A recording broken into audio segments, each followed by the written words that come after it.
Olá, me apresentando mais uma vez, meu nome é Paulo Hafner e estou aqui para apresentar mais um vídeo do nosso treinamento de formação de auditor com base na norma ISO 19011. Nesse vídeo nós vamos apresentar o processo de gerenciamento ou de gestão das competências da equipe de auditoria. Para a gente se localizar, estamos agora na parte 4, competências, dentro do módulo 2. Estamos quase finalizando o nosso treinamento. Vamos começar fazendo uma reflexão. Quais são as competências necessárias para que uma pessoa seja um bom auditor? Você já refletiu sobre isso? Conforme nós fomos andando com o treinamento, você está se sentindo melhor preparado? Já está se sentindo em condições de ser um auditor? Vamos trabalhar um pouquinho isso daí. Bom, nós vimos que existem normas de requisitos e normas de diretrizes, e que as normas de requisitos seguem uma estrutura de alto nível ou HLS.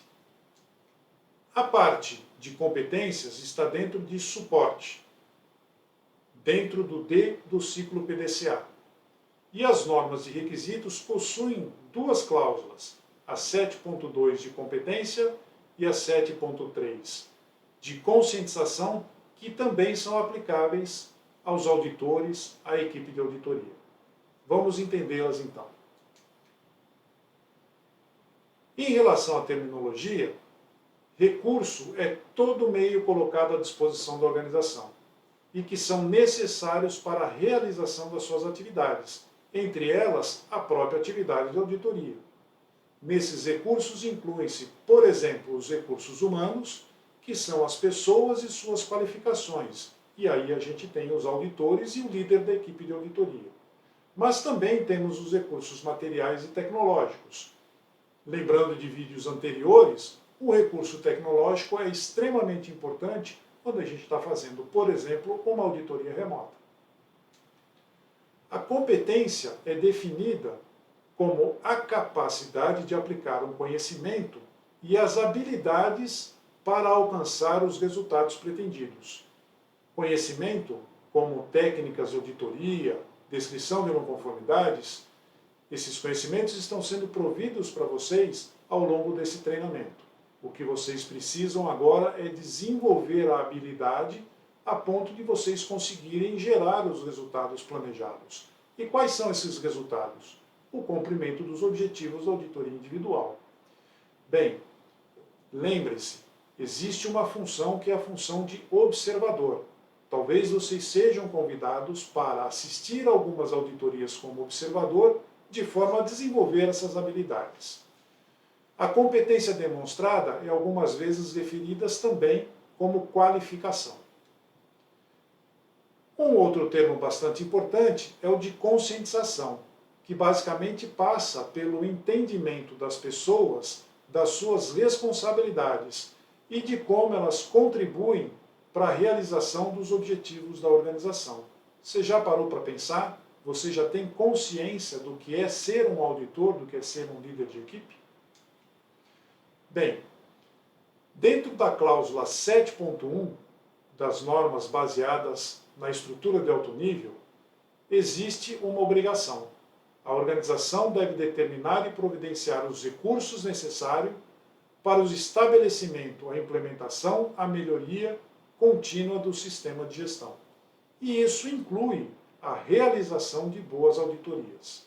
O número de auditores deve ser compatível com as auditorias que estão sendo programadas lá naquele famoso documento, o programa de auditoria.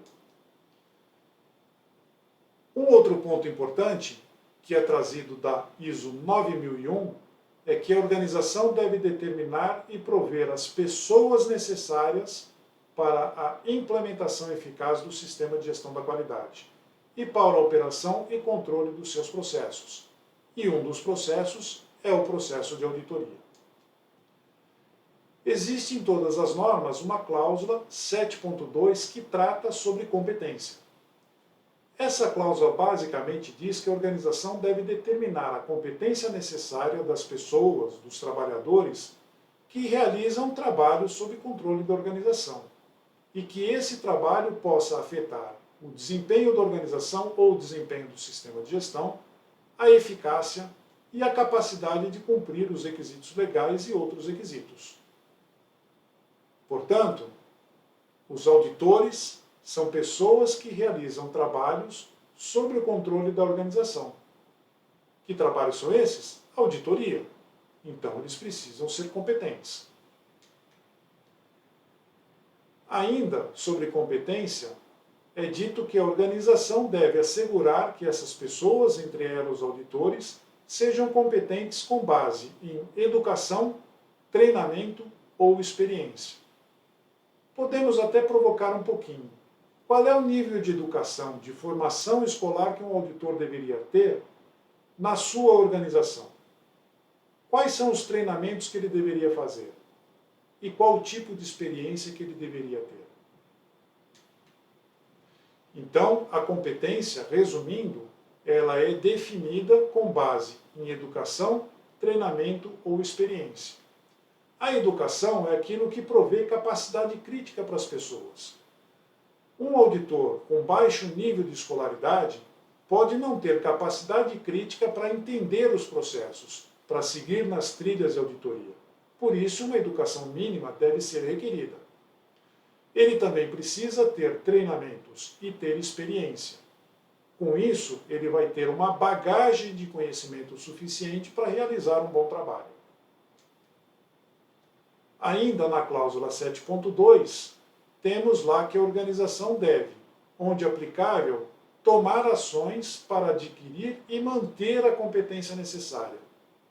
Portanto, os auditores precisam ser citados no plano de treinamento de cada organização, se eles não tiverem ainda os treinamentos necessários para atingir a sua competência. Um outro ponto importante é que a organização deve reter a informação documentada apropriada e que seja capaz de evidenciar a competência dos auditores. Lembrando que esse é um dos documentos que compõe aquele grupo de documentos que está previsto lá no programa de auditoria dentro da norma ISO 19011. Bem, em relação à conscientização, o que as normas de requisitos apresentam? A organização deve assegurar que pessoas que realizam um trabalho sob o controle da organização estejam conscientes da sua contribuição para a eficácia do sistema de gestão. Você já sabe qual é a contribuição que um auditor deve dar para a eficácia do sistema de gestão? Acredito que sim. E também é importante que os auditores estejam cientes das implicações de não realizarem um bom trabalho, de não atenderem os procedimentos, os objetivos da auditoria que ele está realizando. A norma 19.011, vale reforçar mais uma vez, é uma norma de diretrizes. Então, tudo que vamos ver na seção 7 são aconselhamentos, são boas práticas. Ao contrário, tudo que vimos até agora, que está previsto nas normas e requisitos, isso não. Isso são obrigações que precisam ser demonstradas. Bem, na 19.011 existe uma cláusula, a 722, que fala sobre comportamento pessoal. O auditor deve ser ético, ou seja, ele deve ser justo, verdadeiro e honesto naquilo que ele faz. Deve ter mente aberta, considerar ideias ou pontos de vistas alternativos, por exemplo, as ideias e os pontos de vista dos auditados. Deve ser diplomático, sensível ao lidar com as pessoas. Já vimos que isso é um ponto bastante importante para que a gente não tenha conflitos ao longo do processo de auditoria. Outro ponto importante é que o auditor deve ser um grande observador, principalmente se ele estiver auditando sistemas de saúde e segurança ocupacional, onde condições inseguras precisam ser observadas e detectadas pelo auditor. O auditor também precisa ser perceptivo, ser consciente e capaz de entender as situações onde ele está inserido, os processos onde ele está auditando. Precisa ser versátil, capaz de se adaptar a diferentes situações, por exemplo, diferentes culturas. Ele precisa ser tenaz, precisa ser persistente e focado nos objetivos. E aqui vai uma frasezinha de impacto. O auditor nunca deixa uma trilha aberta. Portanto, ele tem que ser tenaz. Quando tiver contra-auditoria, quando tiver qualquer objeção ao trabalho que ele está sendo feito, que ele está realizando, ele precisa ser persistente, ir até o final e chegar na constatação que precisa chegar. O auditor também precisa ser decisivo, alcançar conclusões com base em raciocínio lógico e capacidade de análise. Ainda relacionado ao comportamento pessoal de um auditor, ele precisa ser autoconfiante, o que vai acontecer se ele estiver bem preparado. Precisa ser firme, mas também capaz de ser ético e responsável em situações não populares. Lembre-se sempre, o gestor do sistema, o cliente da auditoria, a alta direção estão tomando decisões com base nas informações que você está coletando nos ambientes de trabalho. E, é claro, o auditor também precisa estar aberto a melhorias, disposto a aprender com as situações que se apresentam ao longo do processo de auditoria. Precisa ser também culturalmente sensível, ou seja, ser observador e respeitoso com a cultura do auditado. Precisa ser colaborativo, interagir de forma eficaz com a equipe de auditoria e com o pessoal auditado.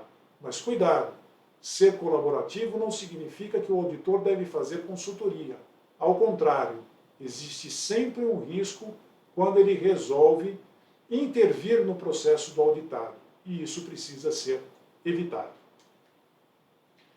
Na cláusula 723, nós vamos recorrer a uma figura que não está na norma 19.011 da versão 2018.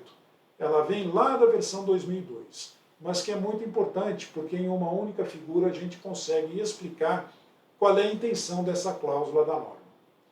Bem, a gente começa olhando de baixo para cima. O auditor precisa ter atributos pessoais adequados.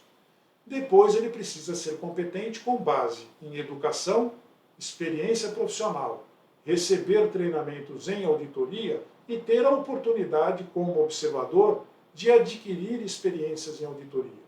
Quanto mais experiente, mais completo ele vai estar em relação às suas competências. Com relação aos conhecimentos que são requeridos, a gente pode dividi-los em dois grandes grupos: conhecimentos e habilidades genéricas. Isso é, técnicas de auditoria, técnicas de questionamento, como escrever não conformidades, tudo o que você está aprendendo ao longo desses vídeos que planejamos para esse treinamento. Mas, além disso, um bom auditor também precisa ter conhecimentos e habilidades específicos. Se ele vai auditar um sistema de gestão da qualidade, ele precisa conhecer a linguagem da qualidade, precisa conhecer processos pela ótica da qualidade. E a mesma coisa se aplica quando ele for auditar sistemas de gestão ambiental, saúde e segurança, energia, segurança da informação e qualquer outro. O gerenciamento da competência dos auditores também tem como base um ciclo PDCA. Vamos ver quais são as etapas? No planejamento, a gente pode determinar quais são os critérios de competência e também quais são os critérios e métodos de avaliação da competência dos auditores. Já na parte D, de execução, podemos conduzir o processo de avaliação. Com os dados e informações, nós temos a possibilidade de fazer a verificação dos resultados dessa avaliação. E, por fim, agir na manutenção e na melhoria da competência. Com esse vídeo, finalizamos o nosso treinamento. Se ficou alguma dúvida, não deixe de assistir novamente os nossos vídeos. E também recomendamos que você faça a leitura da apostila. Lá você encontrará um conteúdo que não foi explorado nos vídeos que nós apresentamos. Dois desses vídeos são muito importantes. O vídeo que trata de técnicas de questionamento e o vídeo que trata de descrição de não conformidades. Quanto mais você assistir esses vídeos, melhores preparados vocês vão estar para fazerem um bom papel como auditores. Nesse momento, quero agradecer a participação de vocês. Esperamos ter atendido às suas expectativas